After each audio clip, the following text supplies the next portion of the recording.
నమస్తే అండి, నా పేరు సంతోష్ని పాటిల్. నేను సంగారెడ్డి తెలంగాణ నుంచి వచ్చాను. ఈ మంత్లో మాకు 4 వర్క్షాప్స్ పెట్టారనమాట. బళ్ళారి, బెంగళూరు అండ్ హైదరాబాద్, వైజాగ్ వర్క్షాప్స్ పెట్టారు. 4 వర్క్షాప్ అటెండ్ అవ్వడానికి నేను వెళ్తున్నాను. అండ్ బెంగళూరు వర్క్షాప్ కూడా ఇప్పుడు అటెండ్ అవుతున్నాను. చాలా హ్యాపీగా ఉంది అండ్ చాలా ఎనర్జెటిక్ అవుతాము. అండ్ ఇంకోటి, నేను 11th ఫిబ్రవరిలో అటెండ్ అయ్యాను అన్నాను కదా హైదరాబాద్ వర్క్షాప్. అప్పుడు నా వెయిట్కి ఇప్పుడు వెయిట్కి 10 kgs తగ్గాను.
రెడ్డి అండి.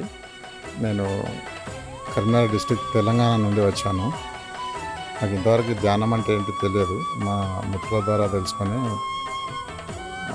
ధ్యానం చేయడానికని వచ్చాను. పీస్ఫుల్ మైండ్ కోసం, హెల్త్ పరమైనటువంటి ఇష్యూస్ అన్ని సాల్వ్ అవుతున్నాయని చెప్పి తెలుసుకొని, ఎస్పెషల్లీ మైండ్ పీస్ఫుల్నెస్ కోసం ధ్యానం చేయాలనేటువంటి కాన్సెప్ట్ తోటి వచ్చాను సార్. మొన్ననే స్టార్ట్ చేశాను నేను. ఇక్కడికి వస్తే చాలా బాగా అనిపిస్తుంది. అందరూ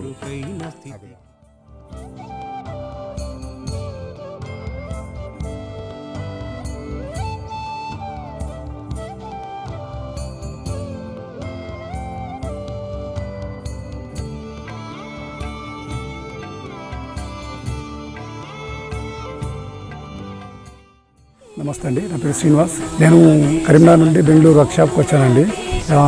ఇక్కడ నుండి 3 days వర్క్షాప్లో నేను నూతన ఉత్సాహంతో ఇంకా కొత్త కొత్త విషయాలు నేర్చుకోవాలని, ఇంకా ఎక్కువ ఎనర్జీ తీసుకోవాలని, మేము కొత్త విషయాలు నేర్చుకోవాలని వచ్చినామండి. Okay, thank you.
Half an hour 1 hour చేస్తే ఎన్లైట్మెంట్ కానీ నువ్వు 50 సంవత్సరాలు అవుతుంది 60 సంవత్సరాలు అవుతుంది నాకు తెలియదు. సో ఈ విధంగా మెడిటేషన్ చేస్తే ఇట్లా చేయాలి, చేస్తే గుడాకేశ చేయాలని నేను డిసైడ్ అయిపోయి, నా బుక్ చదవడం వల్ల నేను డిసైడ్ అయిపోయి నేను గుడాకేశ స్టార్ట్ చేసిన. Thank you. ಆತ್ಮಜ್ಞಾನ ಬ್ರಹ್ಮಜ್ಞಾನ ಸೊ ನಿದ್ದೆಯನ್ನು ಜಯಿಸಿ ಗುಡಾಕೇಶಗಳಾಗಿ ಇಡೀ ಪ್ರಪಂಚಕ್ಕೆ ಗುಡಾಕೇಶ ಮಾಡಬೇಕು ಅಂತ ಹೊರಟಿರೋ ಇನ್ನೊಂದು ಮಹಾ ವ್ಯಕ್ತಿಗೆ ನಾನು ನಮಸ್ಕಾರ. ಇಂಥ ಭಾಗ್ಯನ ಇವತ್ತು ನನಗೆ ಅರ್ಹತೆ ಕೊಟ್ಟಿದ್ದಾರೆ. ಈ ಮಹಾಭಾಗ್ಯವನ್ನು ನನಗೆ ಕೊಟ್ಟಿದ್ದಾರೆ ಇಬ್ಬರು ಮಹಾ ವ್ಯಕ್ತಿಗಳಿಗೆ ನನ್ನ ಹೃದಯ.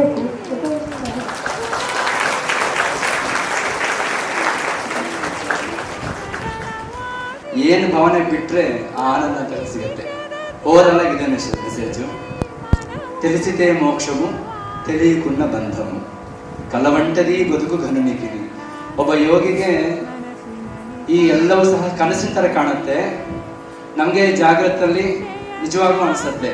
ಆದರೆ ಜ್ಞಾನಿಯಾಗಿರ್ತಕ್ಕಂಥವನು ಈ ಜಗತ್ತನ್ನು ಅವನು ಒಂದು ಕನಸಾಗಿ ಸಾಕ್ಷೀಭೂತವಾಗಿ ನೋಡ್ತಾ ಇರ್ತಾನೆ ಅಂತಕ್ಕಂಥ ಅರ್ಥವನ್ನು ಹೊಂದಿರತಕ್ಕಂಥ ಸಾಹಿತ್ಯ. ఏ దేశంలో గంగ ప్రవహిస్తే ఆ దేశం గొప్పదంటే ఆకాశ గంగ ప్రవహిస్తుంది. ఎలా అంటే మరి ఇలాంటి గురువులు ఎంతో మంది ఇక్కడ ధ్యానం చేస్తున్నారు, ధ్యానం చేశారు. And all these gurus, the message of all these gurus, we need to take that message of spirituality. What is the message of spirituality? You need to know that you are a soul, not just a body. తెలిసితే మోక్షము, తెలియకపోతే బంధము. ఏం తెలుసుకోవాలి అంటే మనం ఆత్మ అని తెలుసుకోవాలి, మనం శరీరం కాదు ఆత్మ అని తెలుసుకోవాలి. అంటే యోగులు ఏంటంటే కళ వంటిది జీవితం అని ఎలా అయితే చెప్పారో అలానే మనందరికీ కళలు వస్తుంటాయి. సో కళల లోపల మనము తెలుసుకునేది ఏంటంటే కళ లోపల చాలా ఇంపార్టెంట్ అనుకుంటాం. ఆ విషయం ఏదో చాలా టెన్షన్ పడతాం, ఒక్కోసారి చాలా భయపడతాం. లేచిన అరే ఇంత చిన్నదానికి అంత భయపడడం అవసరం లేదు కదా, కళనే కదా అని అనిపిస్తుంది కదా. అలానే సో ఆనందో బ్రహ్మ, ఆనందం అనేది పెరగడం అనేది మన మెడిటేషన్లో అది మార్క్ అనమాట. మనం ప్రోగ్రెస్ అవుతున్నామని చెప్పడానికి.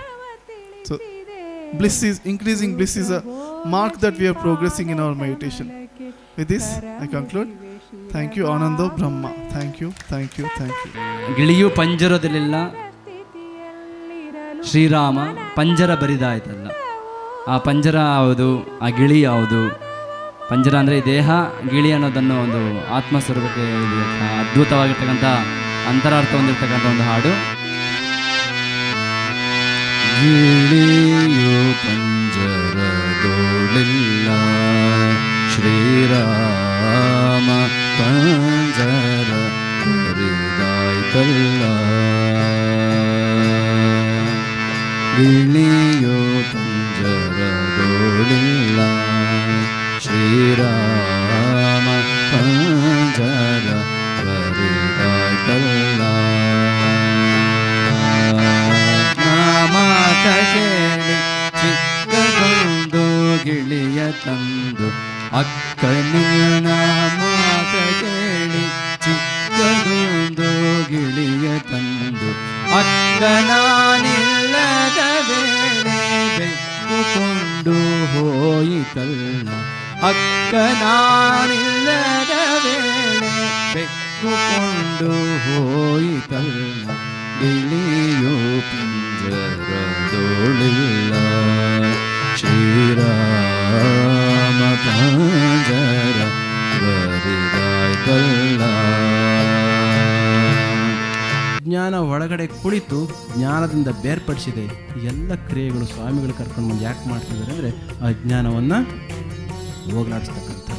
ಅಜ್ಞಾನ ಓದದ್ದೇ ಆದರೆ ಸುಜ್ಞಾನ ಬರುತ್ತೆ. ಇಂಥ ಕಾರ್ಯಕ್ಕೋಸ್ಕರ ಎಲ್ಲರೂ ಕೂಡ ಇಲ್ಲಿ ಬಂದಿದ್ದೇವೆ. ಧ್ಯಾನ ಖಂಡಿತ ಪ್ರಾಕ್ಟೀಸ್ ಮಾಡಿ. ನಾನು ಆವಾಗಲೇ ಹೇಳಿದೆ, ಮೊದಲು ವೇದ ಸ್ವಾಧ್ಯಾಯ, ಎರಡನೆಯದು ಮಂತ್ರ ಸ್ವಾಧ್ಯಾಯ, ಮೂರನೆಯದು ನಾದ ಸ್ವಾಧ್ಯಾಯ, ನಾಲ್ಕನೆಯದು ಕೊನೆಯದು ಆತ್ಮ ಸ್ವಾಧ್ಯಾಯ. ಈ ಪ್ರಕ್ರಿಯೆ ನಿತ್ಯ ನಿರಂತರವಾಗಿ ಬಿಡುವು ಸಿಕ್ಕಾಗಲೆಲ್ಲ ನಡೀತಾ ಇದ್ದದ್ದೇ ಆದರೆ ಎಂದೋ ಒಂದು ದಿನ ಆಯುರ್ವೇದಿಕ್ ಸೆಂಟರ್ಗೆ ಹೋಗಬೇಕಾಗಿಲ್ಲ, ಎಂದೋ ಒಂದಿನ ರಿಟ್ರೀಟ್ಗೆ ಹೋಗಬೇಕಾಗಿಲ್ಲ. ಆದರೆ ಹೋದ ಸಂದರ್ಭದಲ್ಲಿ ನಿಮ್ಮ ಉಪಸ್ಥಿತಿ ಪಕ್ಕ ಕುಳಿತವರಿಗೂ ಕೂಡ ಅದು ಒಂದು ಜ್ಞಾನವನ್ನು ಬೆಳಕನ್ನು ತಂದುಕೊಡ್ತಕ್ಕಂಥ ಕೆಲಸ ಆಗುತ್ತೆ. అద్భుతమైనది నీ జీవనం ప్రభు, పరవశమైనది మా ధ్యాన జీవనం. అద్భుతమైనది నీ జీవనం ప్రభో ప్రభో